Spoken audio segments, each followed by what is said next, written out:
أقول لا زال الخير في هذه الأمة، وسأتلو عليكم طرفا من أخبار الصادقة. خبر المعتزة بدينها، الثابتة على عقيدة ربها، الملتزمة بحجابها وحيائها، طبيبة لكنها ليست كالطبيبات، تخصصت في أمراض بنيات جنسها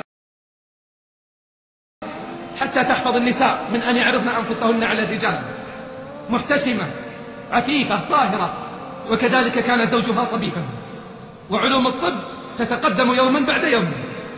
تسافرت مع زوجها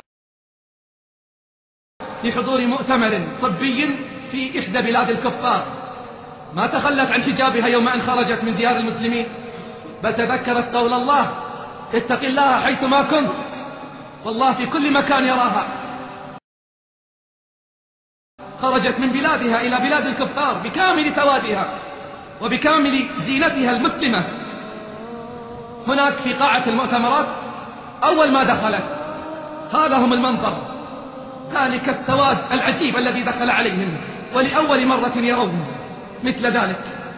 فبدأ الهمز واللمس من الكافرين والكافرات، أكيد أنها قبيحة، ولولا قبحها لما ستروها بهذا السواد وهي تسمع، لكنها أعرضت عن هذا كله.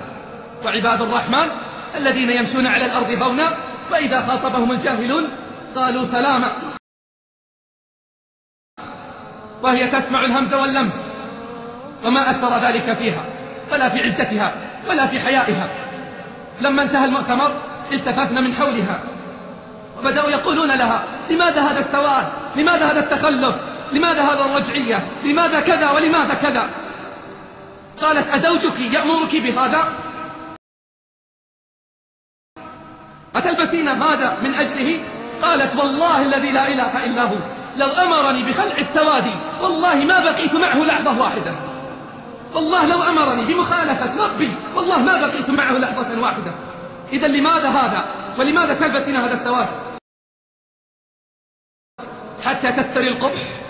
فأخذتهم في غرفة جانبية حيث لا يراها الرجال، فكشفت عن وجه كفلقة القمر، كشفت عن وجه كفلقة القمر. فقالوا لها: لماذا تسترين هذا الجمال؟ قالت: لأن الله أمرني، ولأن ديننا يحارب الفاحشة ويحارب الرذيلة ويسد كل الأبواب التي تأتي إلى ذلك.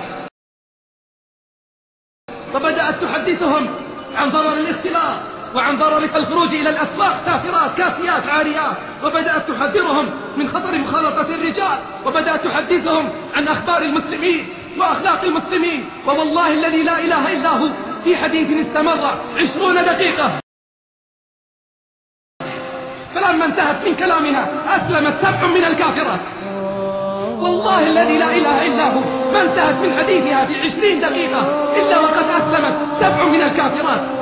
يوم أن ثبتت الصادقة بدينها واعتزت بحجابها، فما بال المؤمنات اليوم؟ ما بال الفتيات يتساقطن يمنة ويسرى بثبات المؤمنة، بثبات الصادقة؟ أسلم القوم، فما بال النساء اليوم يتساقطن؟ ما بال المؤمنات اللاتي يدعين يضعفن أمام الشهوات والمغريات؟ لماذا سطرت أسماء الرجال والنساء على صفحات التاريخ؟ لماذا بشرت خديجة ببيت في الجنة من قصب لا صخب فيه ولا نصب؟ اسمعي بارك الله فيك المنزلة الرفيعة التي وصلتها خديجة. بينما النبي صلى الله عليه وسلم جالس يوما إذ جاءه جبريل فقال: يا محمد هذه خديجة قد أتتك ومعها وعاء فيه طعام، أقرئها من ربها ومني السلام، أقرئها من ربها ومني السلام، وبشرها ببيت في الجنة من قصب لا صخب فيه ولا نصب، يقرئها ربها السلام. أي منزلة رفيعة وصلها الرجال والنساء في مرضاة ربهم جل في علاه. منهم من اهتز له عرش الرحمن عند وفاته، ومنهم من غسلته الملائكة بين السماء والأرض، ومنهم من كلمه الله كفاحا ليس بينه وبينه ترجمان، ومنهم من قال له النبي صلى الله عليه وسلم: إن الله أخبرني أنه يحبك، إن الله أخبرني